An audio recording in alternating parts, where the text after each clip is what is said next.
Magandang araw sa ating lahat. Ako nga pala si Ma'am Rich, ang inyong magiging guro para sa asignaturang ito. Mga bata, welcome sa Araling Panlipunan 8. Ang Araling Panlipunan 8 ay ang kasaysayan ng daigdig.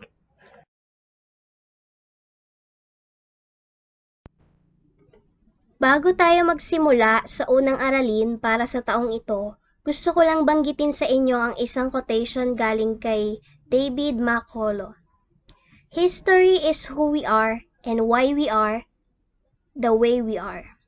Sa Filipino, ang kasaysayan na nagpapakilala kung sino tayo at ang dahilan kung bakit tayo naging ganito. All in all, ang history ang naging ugat ng lahat ng pangyayari sa ating paligid. Kaya masasabi natin na sa bawat pangyayari ay may rason sa likod nito. Kaya kailangan nating pagtuunan ng pansin ng kasaysayan dahil talagang apektado tayo.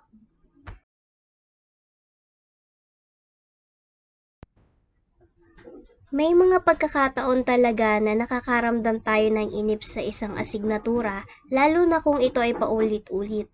Kaya kailangan nating makita ang kahalagahan ng bagay na ito. Ang unang paksa natin para sa asignaturang Araling Panlipunan ay ang katangiang pisikal ng daigdig. Napakahalagang alam ng bawat isa ang paksang ito dahil marami tayong suliraning may kaugnayan sa kalikasan. Nandiyan ang climate change at global warming na nagiging sanhi ng mga pagbagyo na nagdudulot ng pinsala sa napakaraming mga tao.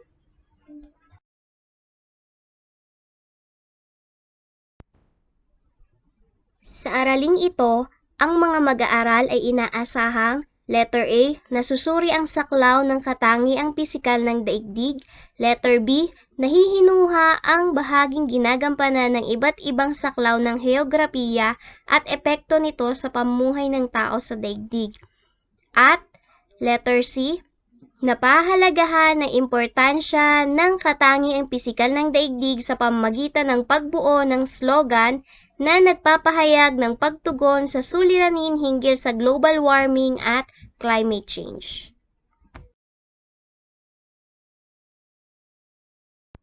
Ang ating aralin ay hango sa Week 1 ng MELT, Quarter 1, na susuri ang katangiang pisikal ng daigdig. Ito nga pala ang mga friendly reminders habang nagkaklase tayo sa Google Meet.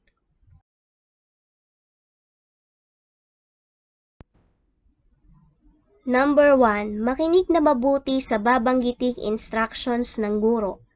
Number 2, panatilihing nakasara ang mikropono kung hindi magsasalita upang maiwasang lumikha ng ingay na maaaring makaagaw ng atensyon ng iba. Number 3, maging magalang sa pagsasalita. Number 4, mag-take down notes habang nagkaklase upang mabilis na matandaan ang key points ng bawat aralin. Nagets nyo ba ang ating friendly reminders? Kung oo, pumunta na tayo sa unang activity.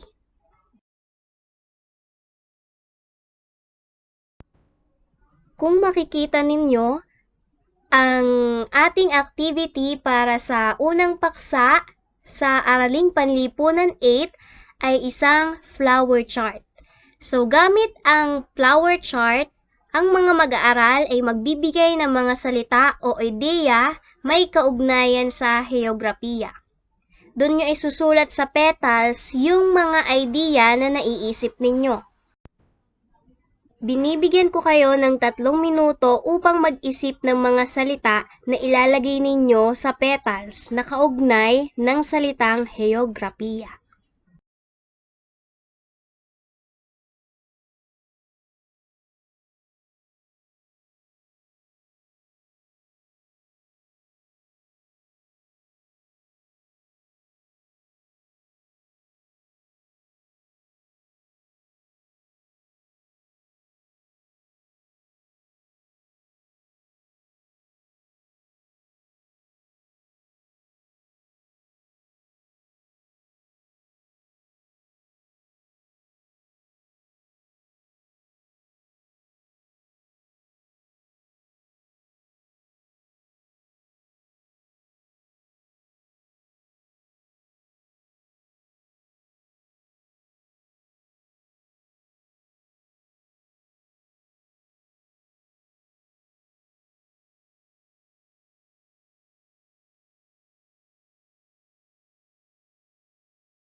Naisulat mo ba ang sumusunod?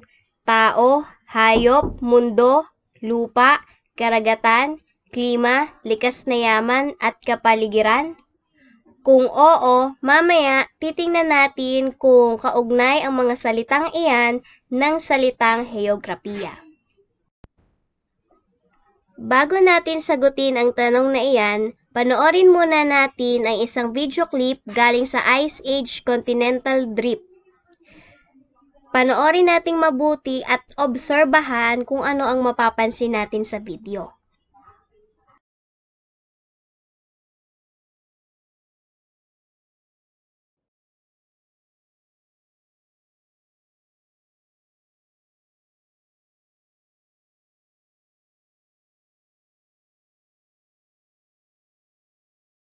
Na-enjoy nyo ba ang video? Kung oo, sagutin na natin ang mga gabay na tanong. Number 1, ano ang tinatalakay sa video? Number 2, naniniwala ba kayo sa continental drift theory? Bakit? Number 3, bakit mahalagang matutuhan ang estruktura ng daigdig? Kaya ang mga sagot sa tanong na iyan ay isusulat ninyo sa inyong mga sagutang papel o sa inyong mga kwaderno.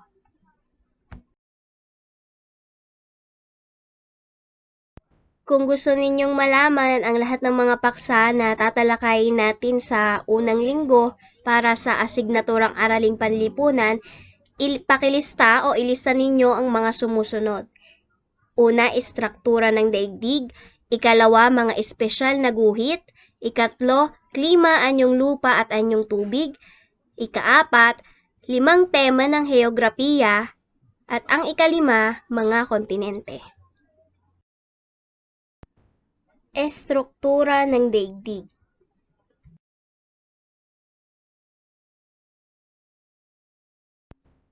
Ang daigdig ay binubuo ng crust, ang matigas at mabatong bahagi ng daigdig ng planetang ito.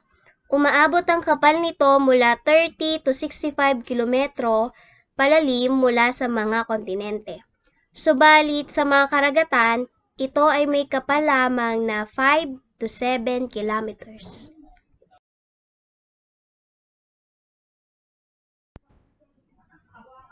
Ang mantle ay isang patong ng mga batong napakainit kung kaya malambot at natutunaw ang ilang bahagi nito.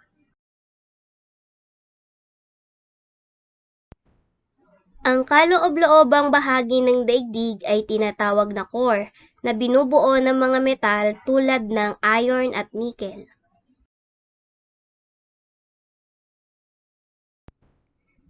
Plates o tektonika ng plaka. Ito ay isang teoryang makaagham sa geology. Inilalarawan nito ang malalaking paggalaw ng 7 malalaking plaka at ang paggalaw ng mas maraming plakang mas maliit sa litospero ng daigdig. Dahil nagsimula ang prosesong tektonika sa daigdig sa pagitan ng 3.3 at 3.5 bilyong taon na ang nakakalipas. Nalunsad ang teoryang ito sa mas lumang ideya ng pagpapaanod ng kontinente. Isang ideyang lumago noong mga unang dekada ng ika-20 siglo.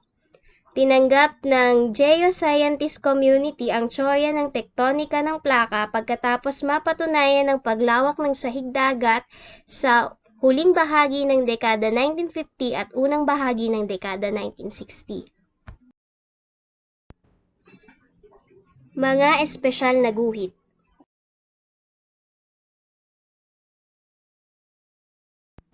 Ang daigdig ay may 4 na hating globo o hemisphere, ang Northern Hemisphere at ang Southern Hemisphere, na hinahati ng equator, at ang Eastern Hemisphere at ang Western Hemisphere na hinahati naman ng prime meridian.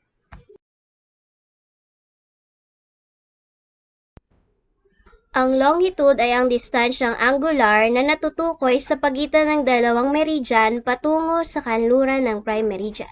Ito rin ang mga bilog o great circles na tumatahak patungo sa North Pole hanggang sa South Pole. Ang prime meridian na nasa Greenwich, England ay itinalaga bilang 0 degree longitude. Ang latitude ay isang distansyang angular na natutukoy sa pagitan ng dalawang paralel patungo sa hilaga o timog ng equator. Ang equator ay ang humahati sa globo sa hilaga at timog hemisphere o hemispero. Ito rin ay itinakda bilang 0 degree latitude. Ang Tropic of Cancer ay ang pinakadulong bahagi ng Northern Hemisphere, kung saan direktang sumisikat ang araw. Makikita ito sa 23.5 degrees hilaga ng equator, at ang Tropic of Capricorn naman ay ang pinakadulong bahagi ng Southern Hemisphere, kung saan direktang sumisikat ang araw. Matatagpuan ito sa 23.5 degrees timog ng equator.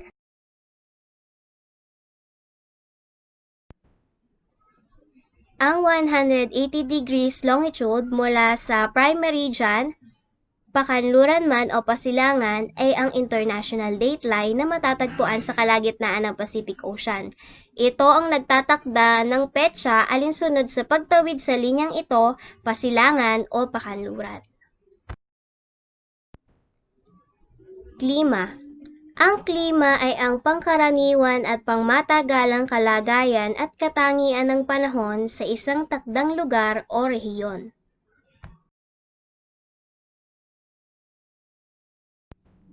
Tinatawag na topografiya ang pisikal na katangian ng isang lugar o rehiyon. Sa pagdaan ng panahon, natuto ang mga taong makiangkop sa kapaligiran.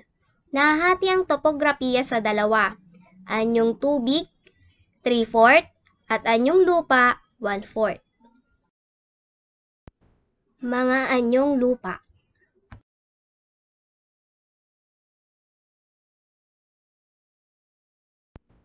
Bundok.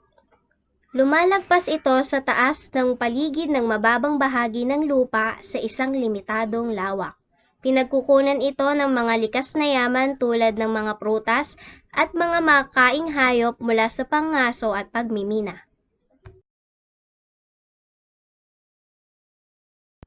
Bulubundukin. Ito ay ang matataas at matatarik na bundok na magkakadikit at sunod-sunod. Karaniwang dito nanggagaling ang mga pinakamataas na bundok. Pulo. Ang kapuluan o archipelago ay anyo ng lupa na binubuo ng malalaki at maliliit na pulo. Panay tubig ang nakapaligid dito, kaya isa sa ikinabubuhay nila ang pangingisda.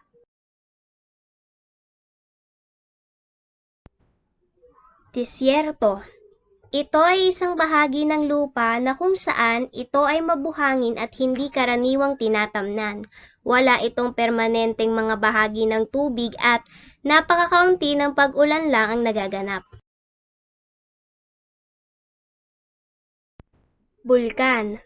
Ang bulkan ay isang uri ng anyong lupa na naglalabas ng mainit na lava tuwing pagputok. Ang isang bulkan ay maaaring maging dormant o aktibo. Mga anyong tubig.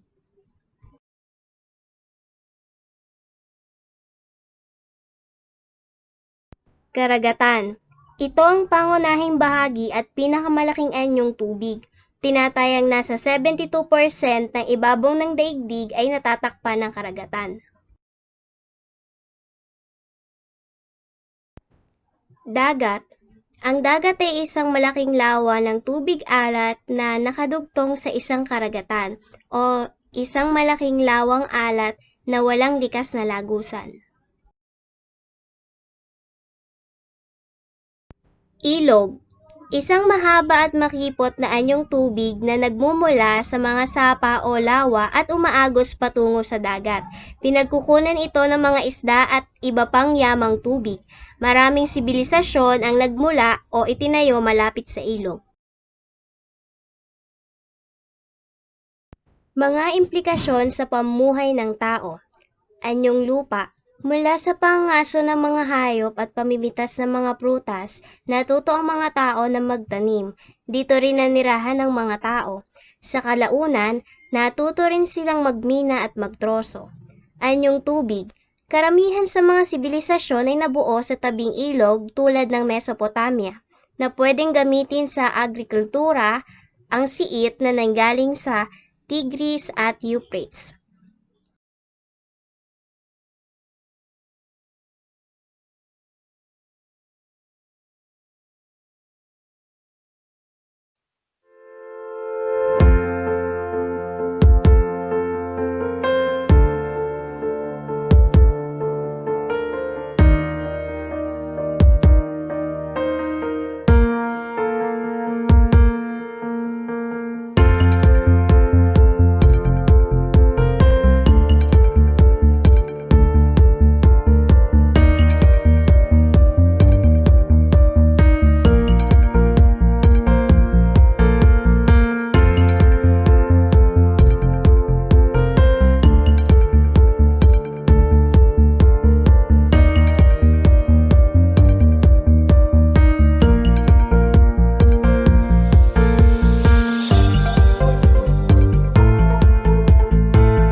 Heograpiya. Nagmula ito sa wikang Griego na geo o daigdig at grapia o paglalarawan. Ito ay tumutukoy sa siyentipikong pag-aaral ng katangiang pisikal ng daigdig. May 5 tema ang heograpiya. Lokasyon, kinaroroonan ng lugar sa daigdig. Lugar, katangiang natatangi sa isang pook. Mayroon itong 2 paraan ng pagtukoy, katangian ng kinaroroonan, klima, anyong lupa at anyong tubig at likas na yaman. Katangian ng taong naninirahan, wika, relihiyon, densidad o dami ng tao at sistemang politik. Rehiyon, magkakatulad na katangiang pisikal at kultural. Interaksyon ng tao at kapaligiran. Paggalaw, linear, time, at psychological. Kontinente.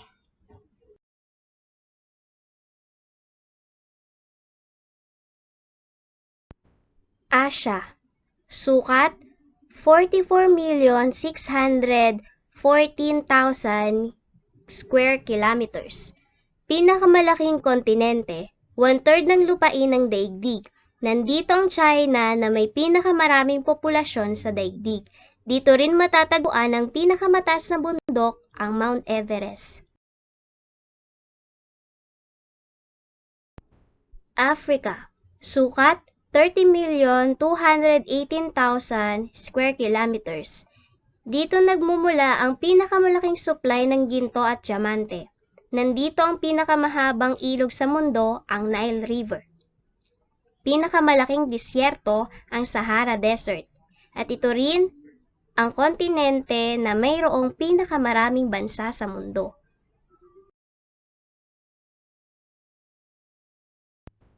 North America. Sukat, 24,230,000 square kilometer. Dito matatagpuan ang 2 mahabang kabundukan, ang Appalachian Mountains sa silangan at ang Rocky Mountains sa kanluran.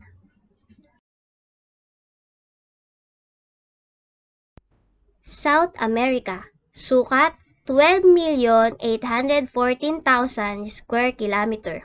Hugis at sulok na unti-unting nagiging patulis mula sa bahagi ng equator hanggang sa Cape Horn sa katimugan. Ang Andes Mountains na may habang 7,240 kilometers o 4,500 milya ay sumasakop sa kabuuang baybayin ng South America. Antarctica, sukat 14,245,000 square kilometer. Tanging kontinenteng nababalot ng yelo. Kumapal ng halos 2 kilometer ang mga yelo. Tanging mga siyentista ang naninirahan. Sagana sa mga isda at mamal ang karagatang nakapalibot dito. Europe, sukat 10,505,000 square kilometer. 1/4 lamang ng kabuuan ng lupain ng Asya. Ikalawa sa pinakamaliit na kontinente ng daigdig batay sa lawak. Halos 6.8% lamang ng kabuuang lupa ng daigdig. Australia, Oceania, sukat 8,503,000 square kilometer, pinakamaliit na kontinente. Dito matatagpuan ang kangaroo, koala, Tasmanian devil, platypus at iba pa. Batay sa tinalakay natin sa mga naunang slide, kopyahin natin at sagutan ang data retrieval chart. Narito ang 7 kontinente at ilalagay natin ang klima, anyong lupa at anyong tubig na matatagpuan natin sa 7 kontinenteng ito.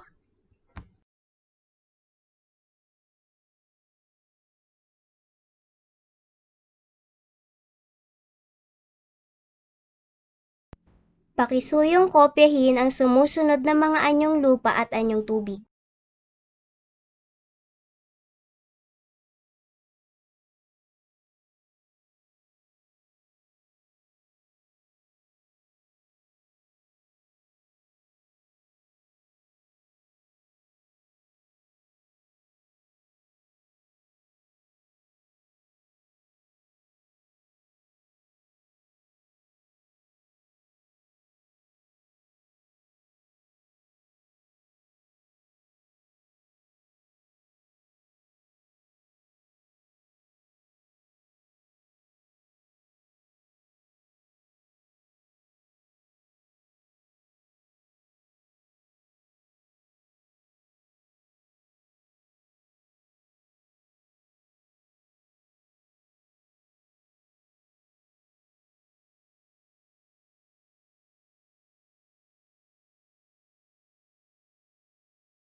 Anyong lupa, Greenland, Madagascar, Borneo, Mount Everest, Mount Kilimanjaro, Sahara Desert, Himalayas Mountain Range, Andes Mountain Range, Appalachian Mountain Range, Tibetan Plateau, Scandinavian Peninsula, Arabian Peninsula. Anyong tubig, Nile River, Amazon River, Yangtze River, South China Sea, Mediterranean Sea, Caribbean Sea, Bering Sea, Arabian Sea, Bay of Bengal, Hudson Bay, Gulf of Mexico, Persian Gulf.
Suriin ang mga larawan at tukuyin kung saang kontinente ito matatagpuan.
Pag-isipan natin, bakit mahalagang pag-aralan ang katangiang pisikal ng daigdig, ng mga kontinente, ng mga anyong lupa at anyong tubig, ng klima. Share it at G-Wall. Ang mag-aaral ay gagawa ng slogan na naglalahad ng pangangalaga sa daigdig at pagtugon sa suliranin hinggil sa global warming at climate change. Matapos makalikha ng slogan, i-share ito sa inyong Google Classroom link. Pipili ang guro ng ilang mag-aaral na magbabasa ng kanilang ginawang slogan. Bubuksan ng bata ang kanyang mikropono para makapagbahagi sa klase. Exit card. Paksa, halaga, natutuhan. Upang maipamalas ang lalim ng pagkaunawa ng mag-aaral sa paksang tinalakay, ipapakita ng guro ang gawain sa ibaba. Kailangang kompletuhin ng mga bata ang hinihingi ng bawat talata gamit ang Google link na ibibigay ng guro. Pipili ang guro ng ilang kasagutan at babasahin sa klase.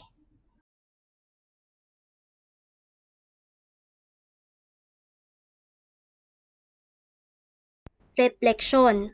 Magsusulat ang mga mag-aaral sa kanilang kwaderno, journal o portfolio ng kanilang nararamdaman o realisasyon gamit ang sumusunod na mga prompt. Nauunawaan ko na, nababatid ko na.